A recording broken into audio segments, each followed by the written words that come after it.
selecting stitches is just as easy as turning a knob. So you have your hand wheel and your stitch selection knob down here. So what we're going to do is as we turn it, you'll get a different stitch lit up in your machine. So right now it just shows you stitch number 2 is a straight stitch. Up top here are all your numbered stitches. You have 28 stitches. You have a row 1 and a row 2, and row 2 starts with an S. These are for the stretch stitches. I'll show you how you get to those. Another thing you have is the letter of the presser foot needed for the stitch. So it recommends J and L and D for the different stitches that are built into your machine. So if I want to do a straight stitch, can use stitch number 2, and then the stitch length is adjusted by this knob. So if I want a long stitch, or if I'm sewing on thicker fabric, turn it to 4. That's going to sew really long. And I can turn this while I sew. No problem. Now if it gets to 0, that's stitches all in the same hole, so don't stay there very long. But I can turn that and go like that, all right? And then if I want to do a zigzag, I want to make sure my needle is not in my fabric. So if I'm turning the knob here, make sure your needle is at the highest position.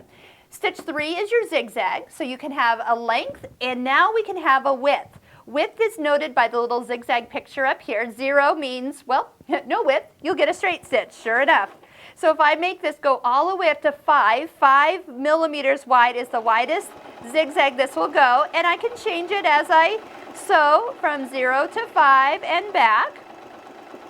So just depending on what you want. And then if I want a satin stitch is a zigzag really close together. It's great for applique. I'm going to leave the width at 3.5, somewhere in there. And I'm going to start to shorten the stitch length as I sew down to this kind of buttonhole area, which, by the way, buttonholes are a satin stitch.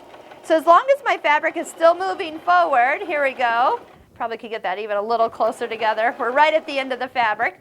Bring my needle all the way up. I'll show you what we're looking at here. So as I made my stitch length shorter, I brought it closer and closer for a pretty satin stitch. Now there is a foot with your machine that would be best suited for this stitch. See that little cutout on the back side? That is foot letter. It is not lettered. It is just a foot with the cutout. So that I call it a satin stitch foot because it really makes sure that you don't pile up as you get stitches really, really close together.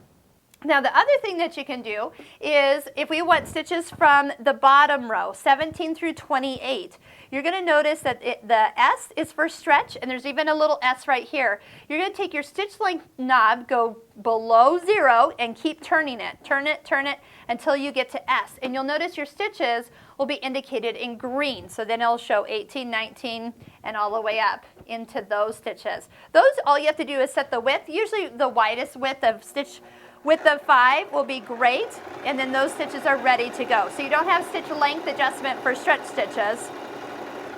It's just super easy to do there. Now back to, I'm going to take you back to a straight stitch. Here's a stretch stitch, by the way. You do this with some decorative thread, some variegated thread, and it's no longer a utility stitch, it's a decorative stitch. So I always recommend take some time to sew out all your stitches and do it in some funky colors, and I think you'll notice that you have a lot more decorative stitches that could be used than you think. So I'm going to take you back from the S of stretch back up to row 1, or the first row, and so I'm going to set my stitch length to 2.5, and my stitch is stitch 2, which is your straight stitch. Now there's one other thing that you're going to notice. When you're on a straight stitch, there's a little oval with a dot. This dot right now is over here on the left side, and when I'm at 0, that oval has a dot in the center.